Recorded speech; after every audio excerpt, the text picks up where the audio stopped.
औज़ुबिल्लाहिमिनश्शैतानिर्रजीम बिस्मिल्लाहिर्रहमानिर्रहीम रब्बि शरली सदरी व यस्सिरली अमरी वाहलुल उक़दतम मिन लिसानी यफ़क़हू क़ौली rabbi ज़िदनी इल्मा rabbi ज़िदनी इल्मा rabbi ज़िदनी इल्मा।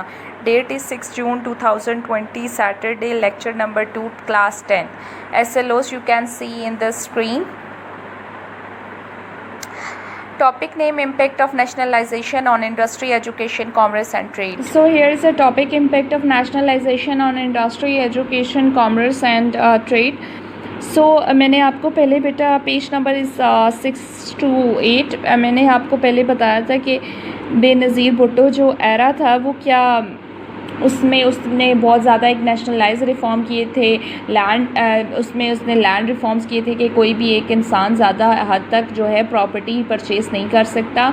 Labour reforms में उसने मज़दूरों को बहुत ज़्यादा हक़ देने शुरू किए, उनमें उजरत दी, उनको राइट्स दिए, बहुत ज़्यादा उनको प्रॉफिट्स दिए और लेबर्स को उसने खुश किया ताकि इकोनॉमिक पावर में जो है हमारा इकोनॉमिकली हम स्ट्रॉन्ग हों। देने शुरू किए, उनमें उजरत दी, उनको राइट्स दिए, बहुत ज़्यादा उनको प्रॉफिट्स दिए और लेबर्स को उसने खुश किया ताकि इकोनॉमिक पावर में जो है हमारा इकोनॉमिकली हम स्ट्रॉन्ग हों। सो उन्होंने कहा है कि नेशनलाइजेशन, सबसे पहले मैं आपको नेशनलाइजेशन का मतलब बता दूं, सरकारी को कहते हैं। नेशनलाइजेशन सरकारी को कहते हैं। जैसे एक नेशनलाइजेशन हॉस्पिटल है या एफजी का कोई स्कूल है, इसी तरह एक प्राइवेटाइजेशन टर्म होगी। प्राइवेटाइजेशन का मतलब है कि कुछ भी इदारे जो सरकारी होते हैं उनको प्राइवेट कर दिया जाता है, ठीक है, उनको या निजी का वर्ड भी यूज़ होगा कहीं पे। निजी का भी मतलब होता है कि प्राइवेट इदारे होंगे कि जो एक जैसे एक बंदा या कोई भी 2-3 बंदे जो हैं वो रन करते हैं, जैसे प्राइवेट कंपनी होगी या जैसे ये सिटी स्कूल है ये प्राइवेट है और कोई भी एफजी का कोई स्कूल होगा तो वो नेशनलाइज होगा। इसके अलावा ऐसा किया जाता है बेटा कि कुछ अदारे जो हैं, क्योंकि हुकूमत के पास इतनी ज़्यादा रिस्पॉन्सिबिलिटीज़ होती हैं तो वो कुछ अदारों की एफिशिएंसी चाहने के लिए, इंस्टीट्यूशन की एफिशिएंसी चाहने के लिए, यानी कि एक अच्छा वर्क चाहने के लिए वो अदारे जो है वो कुछ परसेंट पे या पार्टनरशिप कर लेती है कि वो प्राइवेट कर देती है। तो उन्होंने कहा है कि नेशनलाइजेशन का जो दायरे जो हुकूमत ने अपने सर ले लिए उसका सन्नत पे, तालीम पे और तिजारत पे क्या फ़र्क पड़ा। तो there are I think 3 to 4 points and what we have to do, these are few basics points and we have to learn पे क्या फ़र्क पड़ा। तो there are I think 3 to 4 points and what we have to do, these are few basics points and we have to learn we have to read at least twice, underline the difficult words and you can ask me a you can ask me a question answer session. So now start the point number 1. These are the all the points have some positive impacts and some negative impacts, we all know. So we have to start the industry. Firstly, these are some positive impacts and also negative impacts.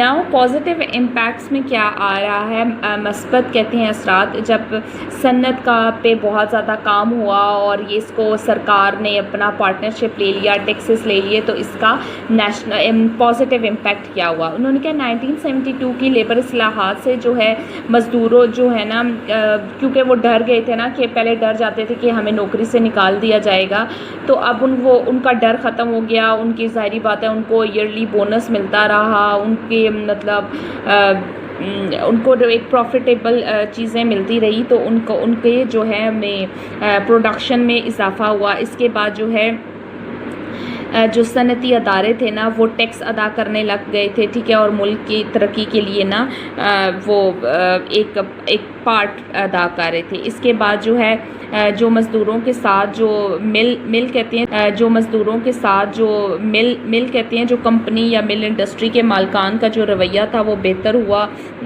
जो पहले हमने पढ़ा ना कि 22 ख़ानदानों में था ना privatisation, मैंने पिछले आपको टॉपिक में पढ़ाया था, तो वो जो 22 ख़ानदानों तक वो कब्ज़ा था वो ख़त्म हुआ और वो जो है अब ज़्यादा लोगों में आ गया, और अब वो जो 22 ख़ानदानी तरक्की और अमीर तरीन होते जा रहे थे उनका वो कब्ज़ा ख़त्म हो गया, जिसमें से 19 को नोटिस भी वो इशू कर दिए गए थे। तो उन्होंने कहा कि अब वो नेशनलाइज हो गई थी चीज़ें। तो उन्होंने कहा है कि सनती अदारे हुकूमत की तहवील में आने से हुकूमत के लिए सनती अशिया की कीमतों को कंट्रोल तो में भी उनकी कंट्रोल में ये सारी चीज़ें आ गई। नाउ अब नेगेटिव पे मूव करें। नेगेटिव में उन्होंने कहा है कि जब हमने मज़दूरों को बहुत ज़्यादा लिबर्टी दे दी ना, तो मज़दूर हर बात पे जो है वो हड़ताल करने लग गए थे, मुजाहरे करने लग पड़े, जिससे उनकी अपनी ही कारकर्दगी में नुकसान हुआ। फिर उन्होंने कहा है कि बहुत ज़्यादा जो लेबर अंदर आ रही थी ना सन्नती में, तो वो सियासी लोगों को ला रहे थे, सियासी अमला भर्ती करते थे ताकि ये जो है इस पे उनका अपना मिल का फ़ायदा हो। नेक्स्ट है सनतों के तनख्वाह और दारान अफसरान ने अपनी ज़िम्मेदारी का एहसास ना किया, जिससे मुल्क में बदअनवानी फ़रोग पाने लगी। ठीक है, उन्होंने जो है अपनी जो उनको जो जिन बेस पे वो तनख्वाहें लेते थे वो तो उन्होंने अपने काम जो है वो सर अंजाम देने ख़त्म ही कर दिए, क्योंकि उन्हें पता है कि उनके पास राइट्स आ गए थे। क्योंकि सरकारी तवील में आ रहे थे ना, तो फ़रोग पाने लगी। ठीक है, उन्होंने जो है अपनी जो उनको जो जिन बेस पे वो तनख्वाहें लेते थे वो तो उन्होंने अपने काम जो है वो सर अंजाम देने ख़त्म ही कर दिए, क्योंकि उन्हें पता है कि उनके पास राइट्स आ गए थे। क्योंकि सरकारी तवील में आ रहे थे ना, तो सरकारी तवील में आने से कम पैदावार वाले यूनिट भी चलते रहे, जिससे कौमी ख़जाने पर बोझ बढ़ता रहा। अब आपको पता है कि कोई एक मशीनरी है, ठीक है, वो अगर यूनिट जो है वो पर यूनिट जो है वो कम प्रोडक्शन दे रही है, क्योंकि सरकारी थी, पार्टनरशिप हो रही थी, या कहीं इस तरह का शेयर होल्डर्स थे हुकूमत के पास, तो उसका ख़र्चा भी हुकूमत ही उठा रही थी। तो जो चीज़ मशीन ख़राब थी उसका भी जो है वो हुकूमत के ही सरदार से घाटे में था। नेक्स्ट है तालीम, इसके मस्बत क्या असरात हुए। इसके मस्बत असरात ये हुए कि 1972 में मुल्क के बेशतर निजी तालीमी इदारे कौमी तहवील में ले लिए। ठीक है, प्राइवेट जो इदारे थे ना वो हुकूमत ने ख़ुद संभाल लिए, और इन इदारों में काम करने वाले असातिज़ा और दीगर मुलाज़मीन की तनख्वाहें बहुत कम थी। कौमियाने का मतलब होता है कौम से। प्राइवेट तालीमी इदारों के मुलाज़मीन की तनख्वाहें और दीगर सहूलतें सरकारी तालीमी इदारों के बराबर हो गई। यानी कि जो प्राइवेट इदारे थे ना, अब जैसे एक सरकारी टीचर होती है वो उसको जो है वो पेंशन होती है, उसका हेल्थ फ्री होता है, तो जो एक प्राइवेट टीचर का हेल्थ या उसको पेंशन नहीं मिलती। तो उन्होंने कहा कि जब ये हमने प्राइवेट इदारों को सरकारी में ले लिया ना, तो ना सिर्फ जो है बच्चों की फ़ीसेस भी कम हो गई, बल्कि एक जो टीचर्स थी या मुलाजमीन थी उनकी पेंशन और वो सारी सरकारी जो फ़ीसेस के टीचर्स जो फ़ीसेस ले रही थी ना, वो प्राइवेट टीचर्स की फ़ीसेस पे की इक्वल हो गई थी। नेक्स्ट है कि मुल्क के तलबा को बसों और रेलगाड़ियों के किरायों में खसूसी रियायत दी गई थी, कि वो जहाँ भी जाते थे ना स्टूडेंट, तो वो अपना कार्ड दिखाते थे, तो वो उनको जो है वो एक डिस्काउंट होता था कि ये स्टूडेंट हैं, जिससे गरीब वालिदैन भी अपने बच्चों को सरकारी स्कूलों में तालीम हासिल करने के लिए भेजने लगे। तलबा के वज़ाइफ में 4 गुना इजाफा हो गया। Now move on commerce and तिजारत। कॉमर्स एंड तिजारत के नेशनलाइज करने से पॉजिटिव इम्पेक्ट क्या हुए कि सनती पैदावार में इजाफा हुआ। भुट्टो हुकूमत ने सनतों को फ़रोग देने के लिए मशीनरी और सनती खाम माल की दरामदात की। Now move on commerce. Commerce के पॉजिटिव इम्पेक्ट क्या हुए कि सनती पैदावार में इजाफा हुआ। भुट्टो हुकूमत ने सनतों को फ़रोग देने के लिए मशीनरी और सनती खाम माल की दरामदात की हिफाजत हौसला अफजाई की से मुल्क की तरक्की की राह पर गामजन हुआ। बरामदात में इजाफा हुआ, हत्ता कि सब्ज़ियाँ और प्याज भी बरामद होने लगे। जो मुल्क में सब्ज़ियाँ और गंदम तो वैसे भी होती थी, सब्ज़ियाँ फल और प्याज भी जो हैं वो भी हम लोग दूसरे ममालिक में देने लगे। इससे क्या हुआ, जब दूसरे ममालिक में ये एक्स्ट्रा चीज़ें गई तो एक्स्ट्रा जो है वो पैसे में इजाफा हुआ मुल्क की आमदनी में, और इकनॉमिकली हम लोग ज़्यादा आगे गए। इसके साथ साथ जिससे मुल्क में मुल्की और गैर मुल्की तजारती सरगर्मियों में इजाफा हुआ। नाउ नेगेटिव इम्पेक्ट क्या कहते हैं कि इफ़राती ज़र होने से तनख्वाह मुल्की और गैर मुल्की तजारती सरगर्मियों में इजाफा हुआ। नाउ नेगेटिव इम्पेक्ट क्या कहते हैं कि इफ़राती ज़र होने से तनख्वाहदार तबका मुतासिर हुआ।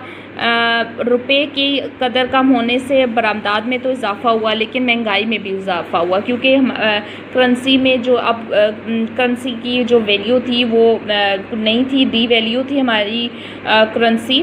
तो जब बरामदात में तो इजाफ़ा हो गया, लेकिन पैसे में पैसा आया, लेकिन जब हमारी करेंसी की इतनी वो वर्थ नहीं है, इतनी वैल्यू नहीं है, तो वो उससे इतना हाई इम्पैक्ट हमें नहीं पड़ा। बेशक हमारी बरामदात ज़्यादा हुई, पैसा आया, लेकिन अगर आप 1 रुपया दे रहे हैं, आपका 1 रुपया है, तो वो आप आप एक्सचेंज करा के अगर उसको डॉलर में कन्वर्ट करा सकते हैं? नहीं, उसके लिए आपको 160 रुपीज़ चाहिए। अगर आपने $1 देना है ना, दूसरे ममालिक में कोई चीज़ ख़रीदनी है $1, तो आपको पाकिस्तान के 160 रुपीज़ लेके जाने होंगे और उनका 1 रुपया। तो हमारी करेंसी की डी वैल्यू थी। तो इन सब के साथ करेंसी को वैल्यू करना बहुत ज़रूरी है। अगर करेंसी वैल्यू होगी तो मुल्क में जो है वो इन्फ्लेशन, महंगाई नहीं होती।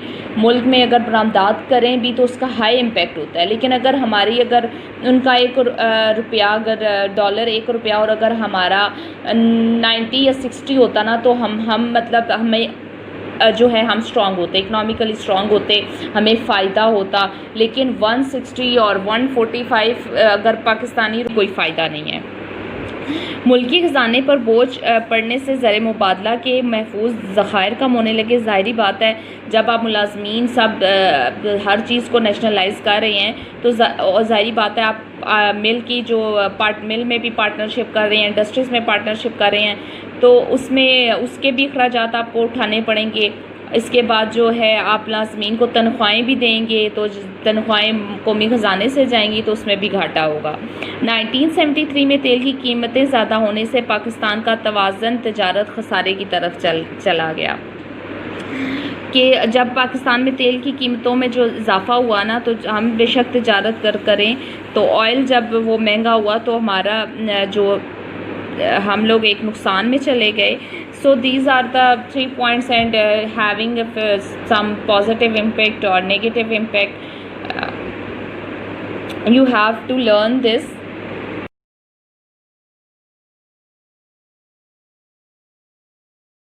Diary is all the 3 points. Some have positive impact, negative impact. You have to read at least twice and make the mark or highlight difficult words. You can ask me in question answer session, and furthermore you learn thoroughly learn and write at least once. Thank you. Subhanakallahumma wa bihamdika ashhadu an la ilaha illa anta astaghfiruka wa atubu ilayk. Stay safe.